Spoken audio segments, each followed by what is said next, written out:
Hi, I'm Shane Bycott. I'm here at the Mike Matson Engineering Design Center, part of Red Mountain STEM Institute. I'm coming to you tonight to tell you about an amazing opportunity for our students. Through an amazing partnership with Honeywell, through the hard work of teachers and industry partners, administrators, our students are going to have such an amazing opportunity coming their way.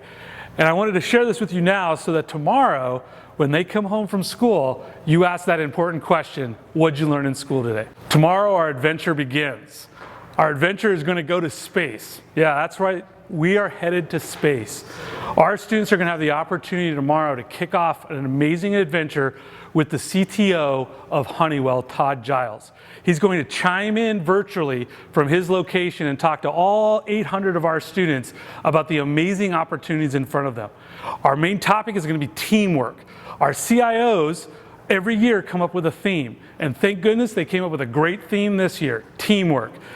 We're going to need it because we're headed to space. How this is going to happen? Well, it's going to start with our elementary schools.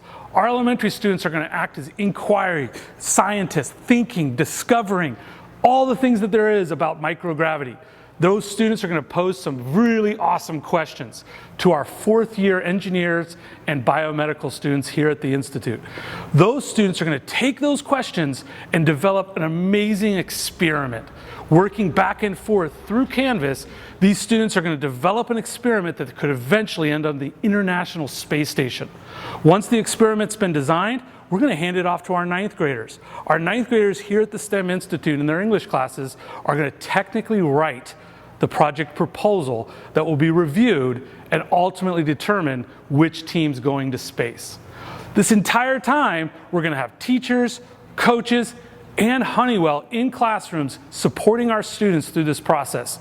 And at the end, in November, we're going to find out which of our students has what it takes to go to space. This project is known as the SSEP, Student Spaceflight Experiment Program.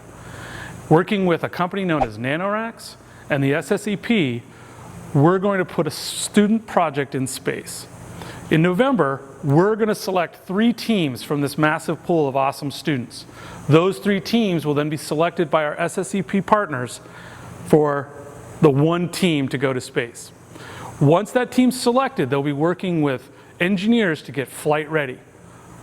Summer of 2024, that experiment will be sent to Cape Canaveral, Florida, pad 39A, which is historically known as where the Apollo missions took off, loaded on a SpaceX rocket and shot right up to the International Space Station. Once there, that project will be taken out of SpaceX and docked into the International Space Station, where astronauts will actually run the experiment that the students designed, collect data, put it back in the box, throw it back into SpaceX, and return it back to Earth 2 to 3 weeks later. It'll splash down off the coast of Florida, we'll pick it up, and that material will be returned back here to our Red Mountain families, where we get to look at the experiment even more. So again, I can't say this enough. Tomorrow night, make sure you ask your students, what'd you do in school today? And they're going to tell you, we're going to space.